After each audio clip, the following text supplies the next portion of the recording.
I'm Qingyi, and today I'm very happy to be here to share my research on the latent space of generative models. So first, let me give a brief introduction to the generative models. So in general, generative models are able to generate new samples from some distributions that is the same as the real data distribution. For example, here we have the MNIST digit data. The figure A is the real data from the data distribution, and the figure B is the generated samples from our trained model. And since we have since we can learn the distribution that is the same as the data distribution, we are able to explicitly or implicitly get the density estimation. So why generative models are so important? First of all, since we can generate so many data that looks like the real data, we can do some high dimensional data analysis. We can do latent representation, and we can do dimension reduction, etc. And we can also solve some challenging tasks such as the artwork, super resolution, the NLP, and the cybersecurity. The generative models mainly include three types. The most commonly used one is the generative adversarial networks, for short, it's GAN. And we also have the variational autoencoder and the flow-based models. The GAN includes one generator denoted as G and a discriminator denoted as D. So the generator and the discriminator plays a two-player minimax game. So the generator tries to fool the discriminator by generating samples looks like the real samples. And the VAE actually maximizes a lower bound of the log likelihood. So it tries to push the input and the reconstructed input as close as possible. And for the flow-based model, it's composed by a sequence of invertible transformations from the input noise Z to the output X, our data. So for the flow-based model, we are able to implicitly describe the distribution of the data X. However, different models, they have different disadvantages.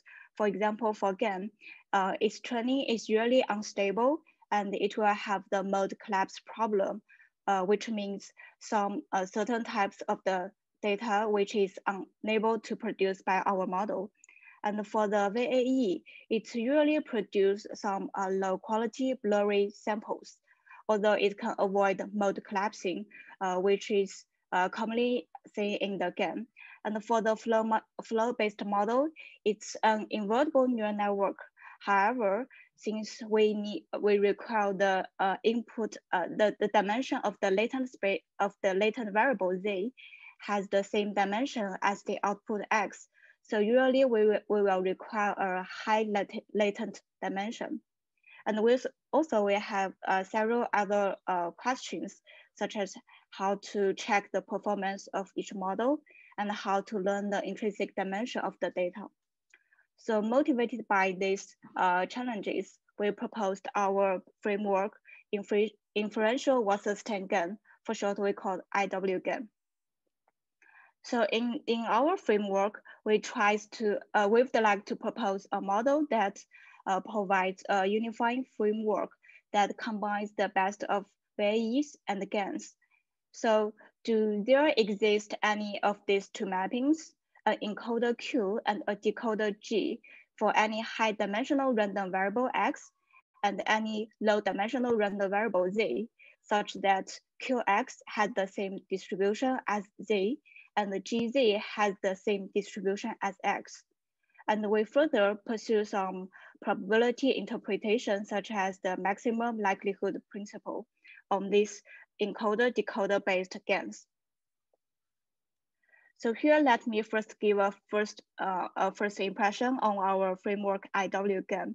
It learns a decoder G and an encoder Q simultaneously. So in our framework, we aim to achieve 3 goals. First, we would like to match the distribution of the latent space with the prior distribution, which means we hope the distribution of Qx is the same as the distribution of Z. And second, we hope to match the decoded distribution with the data distribution, which means we hope GZ has the same distribution as X. And third, we would like to match the reconstructed distribution with the data distribution, which means GQX should have the same distribution as X. So we will. So right now, thanks to the Nash embedding theorem, there exists. We can find such a mapping Q and the G, which provides meaningful encodings and provide a feasible encoder. In particular, the Q star maps from the input domain X to a Euclidean space, a p-dimensional Euclidean space, such that Qx follows a multivariate normal distribution. And at the same time, the G star, GQ star is an identity mapping, which means X equals to GQX. So equipped with the existence of encoder and the decoder, we still need to borrow some strength from the Wasserstein-Gunn. Wasserstein-Gunn based on the Wasserstein distance, which is a measure to describe the distance between two probability measures. So the W-Gun is actually minimize the Wasserstein distance between our real data distribution Px and the generated distribution Pg, which is the minimum value of the expectation of the distance between X and the GZ. So here, the minimum value takes with respect to the joint distribution of X and the GZ, and the marginal of pi must satisfy that its marginal is equals to the Px and the Pz respectively. And it also has a nice form of duality, which means the W1 Wasserstein distance of Px Pg is equals to the maximum value of the difference of expectation of Fx and expectation of Fgz, where the F is a set of one Lipschitz constants. So this both of the primal and the dual form, they are constraint optimization problems. So we can view the primal variable F for the dual problem, which is also a dual variable for the primal problem. So the optimal value for the primal problem 1 satisfy this minimax problem, satisfy this equation. And also the primal variable pi for the primal problem is also a dual variable for the dual problem. Therefore, the optimal value for the dual problem 2 satisfy this maxi-minimize problem. And based on this primal and the dual explanation, we proposed our Iwg Objective Function, which describe a distance between the real data Px and the distribution of the generative Pg. So it's a minimax optimization problem, and the optimization actually composed by 2 distance. The first one is the distance between X and the GQX, and the second term is composed by the distance of GQX and the GZ.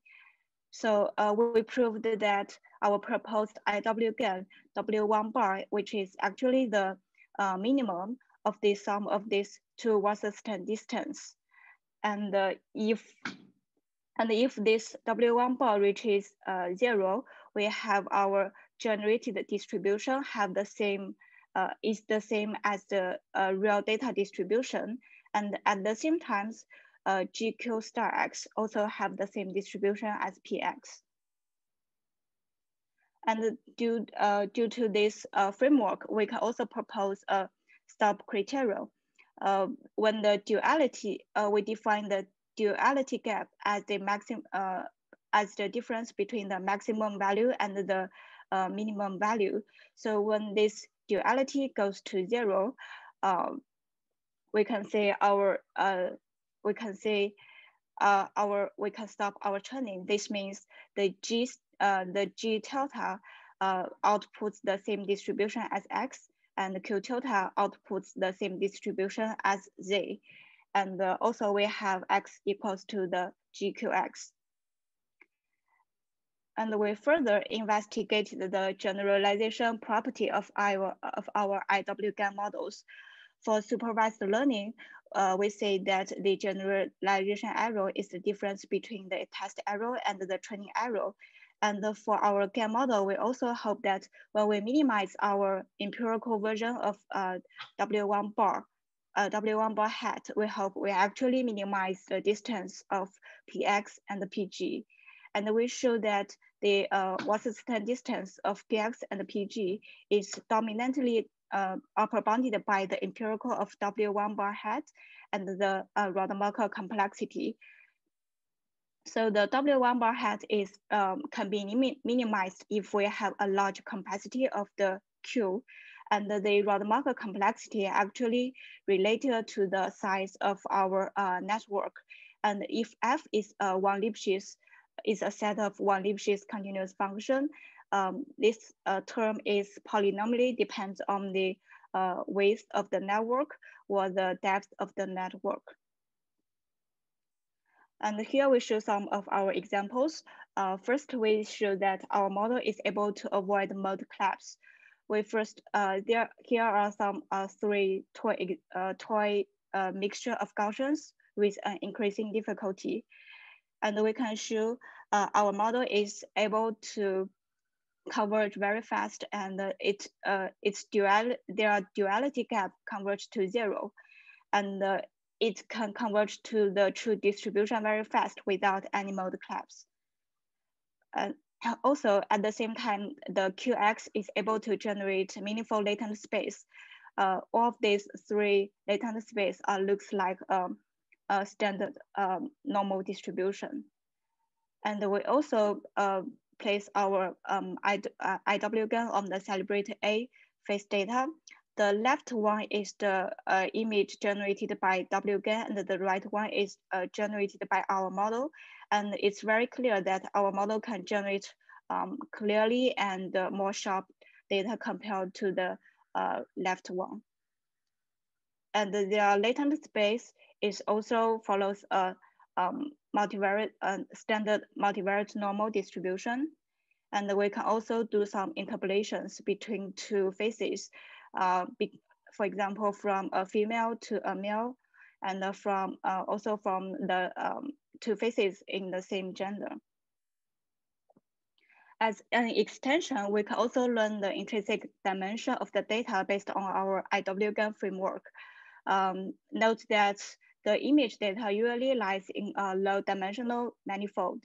And so we hope that we can also intrinsically learn this, the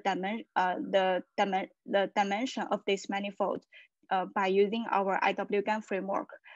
In specifically, we can construct a mapping Q star and the G star such that Q star X follows a degenerate normal distribution, and the GQX follows the same distribution as X.